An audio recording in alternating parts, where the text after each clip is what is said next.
యవన బిడ్డలారా, అమ్మని నీకు నాయకురాలిగా ఇచ్చాడు, నాన్నను నాయకుడిగా దేవుడిచ్చాడు.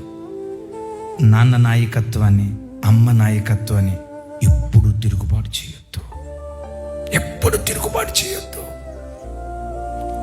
ఏ యవ్వన బిడ్డలైతే తల్లిదండ్రులకు విధేయులుగా బ్రతుకుతారో, మా నాన్న, మా అమ్మ, నన్ను కన్న మా అమ్మ, మా నాన్న, అయ్యో వీళ్ళకు తిరుగుబాటు చేయటవా, నాకెంత చక్కని బట్ట కొనిపించాడే నాన్న బనియన్ చూడు, రంధ్రాలు పడి ఉంటాయి.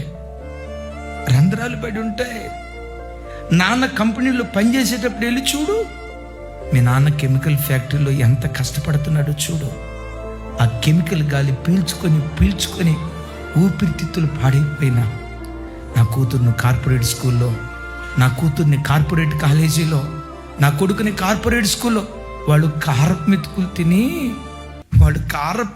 తిని ఒక 100 రూపాయలతో వస్తా ఉంటే ఒక బిర్యానీ కనపడితే తినాలని నాన్నకు అనిపిస్తుంది.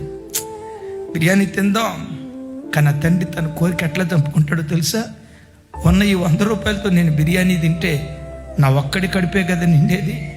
ఈ 100 రూపాయలతో ఒక అరకిలో చికెన్ తీసుకొని వెళ్తే నా కొడుకు తింటాడు, నా కూతురు తింటుంది, నా భార్య తింటుంది, నలుగురు తింటాం.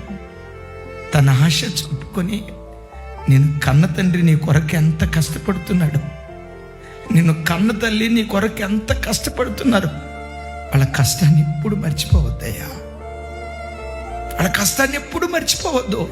వాళ్ళ కష్టాన్ని కళ్ళ ముందు పెట్టుకొని ఈ తండ్రి రుణం నేను ఎట్లా తీర్చుకోవాలి, ఈ అమ్మ రుణం నేను ఎట్లా తీర్చుకోవాలి, వీళ్ళకి నేను ఏం చేస్తే వీళ్ళ రుణం తీర్చుకోగలను, వీళ్ళకి నేను ప్రతిగా ఏమి ఇవ్వగలిగితే వీళ్ళ రుణాన్ని తీర్చుకోగలనని ఆ కృతజ్ఞత భావం, ఆ వినయ భావం నీకుంటే పెంట కుప్పల మీద నుండి లేవనెత్తి శిఖరాల మీద దేవుడు కూర్చోబెడతాడు.